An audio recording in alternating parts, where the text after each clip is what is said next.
All right, tribe, welcome back. Check this out. Today we're going to talk about the onslaught of delusional privilege and what gifts mean to narcissists and how they leverage this against you. But the main thing in understanding this, we're also going to talk about what self-control looks like and the lack of self-control. Because this is going to be the foundation that you're looking for in people with mental disorders, and how you can defend yourself, posture defensively, and or not entertain it. Because for most of you, once you catch yourself entangled with these kinds of folks, it's sometimes too late. They've already caused you the harm. And when they've got nothing to lose and all to gain, you're the only one left with the injury. We're going to help you also identify what ops look like. These are covert, malignant narcissists and flying monkeys that are sent under the radar to put out feelers and or ideas for you to reach out and communicate with someone that you have forgotten about or rendered irrelevant. Mind control, mind games, manipulation. All the same, though. Before we do that, though, let's do a breathing exercise. 5 seconds, 5 Mississippis, so that we can get in our lane and not be so easily triggered and identifying what it is I'm talking about, and it sends you through a mental roller coaster.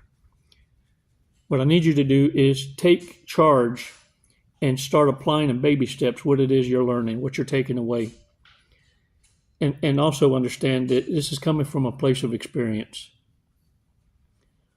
I'm not a doctor. I'm not a clinician, a therapist, psychologist.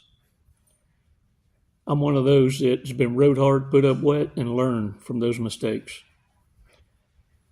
And it's my mission to provide you the shortcuts in life so that you can have a better quality of life soonerest than laterist. And it's never too late to apply what you learn. What's important is understanding it's time. It's time to start applying what you learned so that you can start living. 5 seconds, let's do this, man.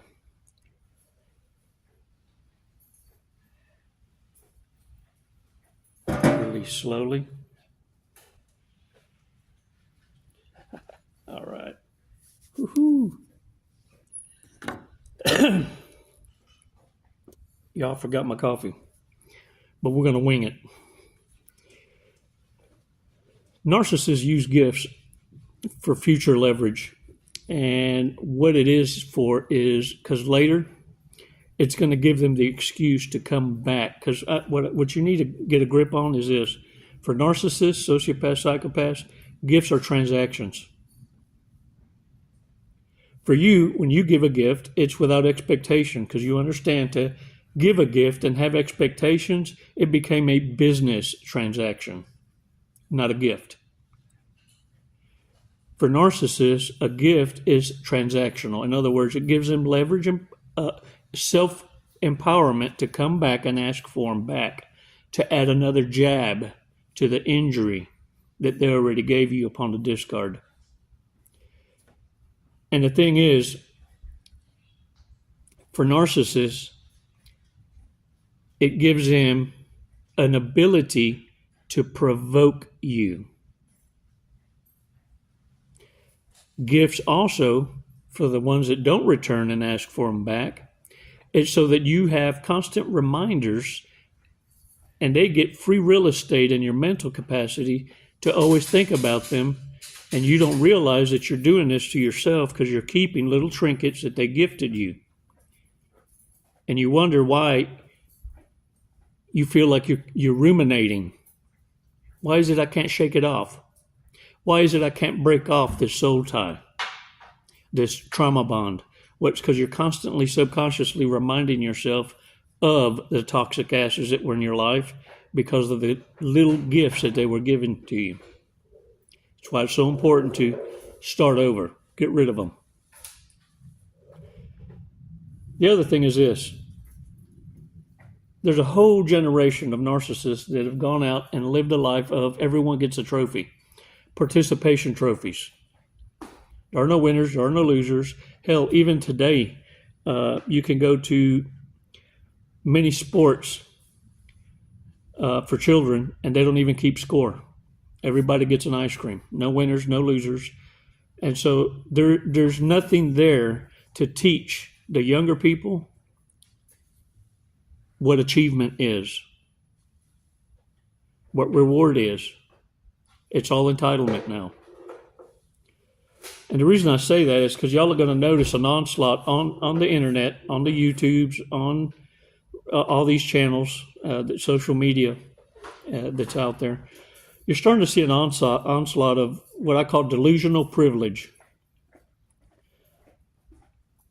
Look, you got people out here that lack self-awareness, that don't want to feel left out because everyone gets a trophy, and they abuse delusional privilege.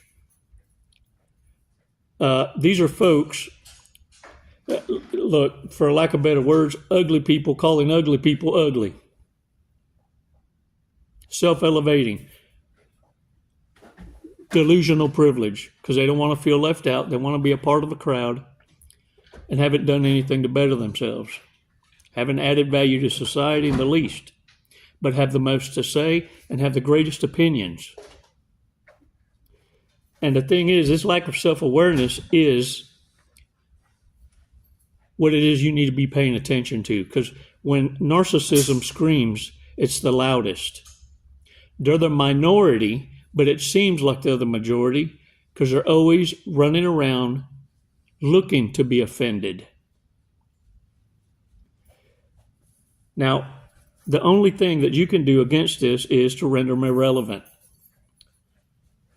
Not showing them any attention instead of what they're expecting. They need you to fan the flames of hate. And when you don't give them that, they have no power or authority. You see, the grandest manipulation is to get you emotional. Because with emotions and feelings, you become reactive. A loss of self-control. And you can't win with these kinds of people because they're masters of the art and then been this way their whole lives. It's why it's exhausting for you to dumb down to their level. Let them have their delusional privilege with each other. And like many, they'll end up liked by many of their own kind, but wanted by none, even their own kind. Because narcissists don't get along with each other. They become the community property relegated to the pump and dumps. Everybody's nobody.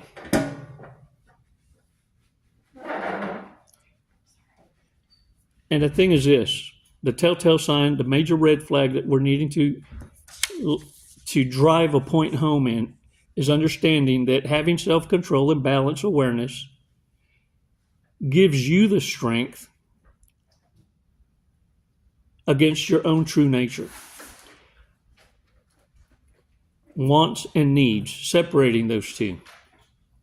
You see, because our true nature as humans is selfishness. Having self-awareness and self-control, though, gives you the ammunition you need to fight greed, gluttony, lust, materialism, and anything feeding negative emotions that get you reactive. You see, having a moral compass is what separates you from the animals. And it's why you have dominion over the animals. Free will is a bitch, and karma served up cold is the identifier of those who lack self-control and self-awareness. Narcissists are your polar opposites. What makes these little shits so dangerous is the fact that They fake empathy, and they do it well. Time and impatience is what exposes them.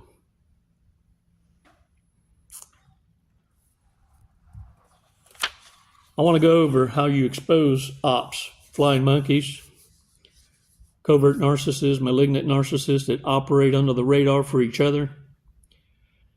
And this is what I do. And like I said, I speak from experience, and it's worked for me. So I want to share a shortcut with you. If you feel like you're in the midst of an ops or one just showed up, pay attention to how all of a sudden they're going to bring up a name of someone that you know. And by bringing up that name, they want to establish a certain trust and camaraderie. I let them continue to talk about this, whoever it is that they feel we have in common. And I'm very generic about the understanding and the affiliation. I change the subject, and then I go back to it later, and then I ask them details about that individual. What do they do for a hobby? What do they drive? How long did they know them? And then I clip them.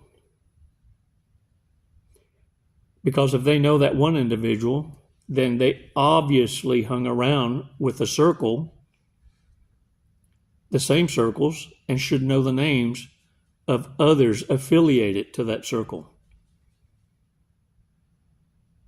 And they can't come up with a single name. Not one. That's how you know you're dealing with an ops. Somebody who is rehearsed and given the information, but they don't have the lived experience of affiliation.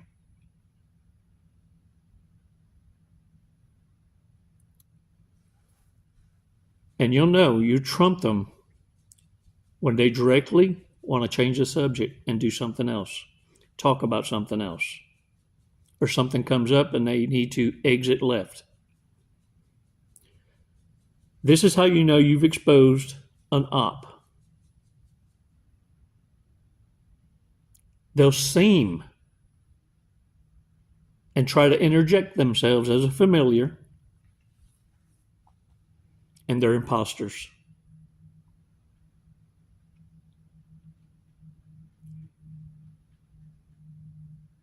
Like I said, warriors, narcissists are getting desperate. And the only reason they brought up someone that y'all had in common, or pretended to know someone that y'all had in common, is because that someone is the one who sent them. And they're trying to put a bug in your ear to reach out or figure out, are you approachable yet?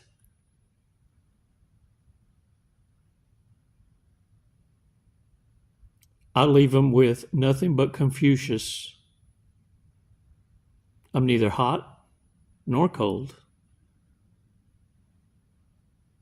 But I do share them what qualifies me to be a danger to anyone who doesn't know if I'm approachable or not. And they would rather err in the side of caution and continue to hate from a distance. Because the only thing narcissists respect is someone they can't read, someone unpredictable, and someone who has a resume of being trained to know how to defend themselves.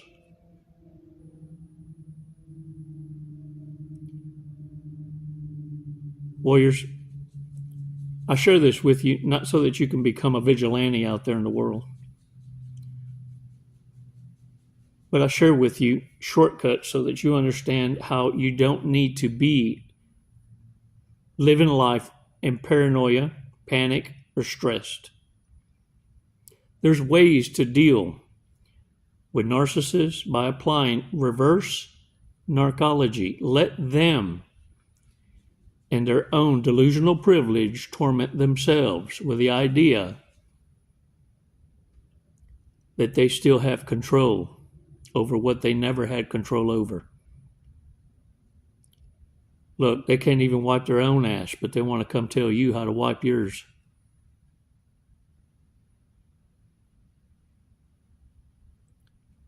Let them destroy each other's, since that's what they're experts at doing anyway. And if you wait long enough, you'll see for a fact that they are now your entertainment. Can I get a what? All right, Joe. Hey, look, thanks for visiting my Chico Amazon wish list. I appreciate it so much. I added some, it's a microphone, and you put it right here, and there's a magnet that goes onto the inside of it, and it stays like that, and I can talk. And because I lost my other mic. You had to clip it like that, and then the wind took the fuzzy. And when it took my fuzzy away, I was kind of upset. But then by the time I made it back to my Jeep, the whole thing was gone. And now all I got is the little plug-in that goes into the phone so that the mic can mic up. And that's all I got. But anyway, I added this one that hangs on with a magnet like that. And it's supposed to be more better bestest because it has noise reductions. So that now maybe I could even talk on the beach.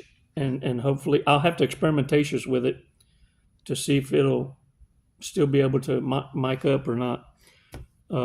But I kind of want to start doing some of these videos on the beach line. I think it would be more better bestest. Be different anyway. But for now, I'm having to do it like this because the wind is pretty bad. I sometimes end up doing 2 or 3 videos in a day just because of the wind. I have to renegotiate the camera so that it picks up my voice. But anyway, we're going to check out the fortune cookie for the day, and then a biblical verse fortune cookie. Yeah, that's pretty cool. All right. Today's word of the day, watch. Reloj. Watch. Like a watch, reloj. Or it could mean watch as in watching you. Mira. Mira. Could go either way. We'll call it a twofer. All right. Be on the alert for new opportunity.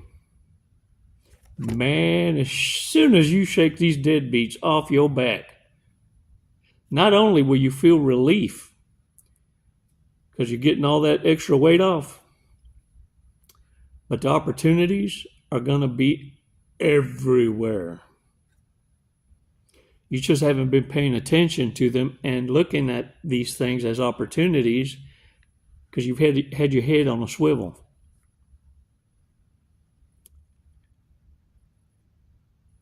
Let it go. Your greatest lesson, your greatest test will be learning to say no and letting go. All right, let's check out today's Bible verse.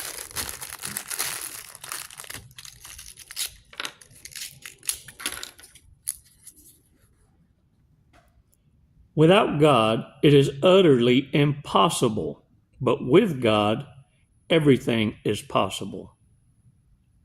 Mark chapter 10, verse 27. Can I get a what? That's powerful, man. You got this. All you need to do is start applying what you're learning. That's divine wisdom. So get your asses off that couch and do something today. I'm proud of you. Hey, smile. Because it's never goodbye. It's always until next time. Namaste.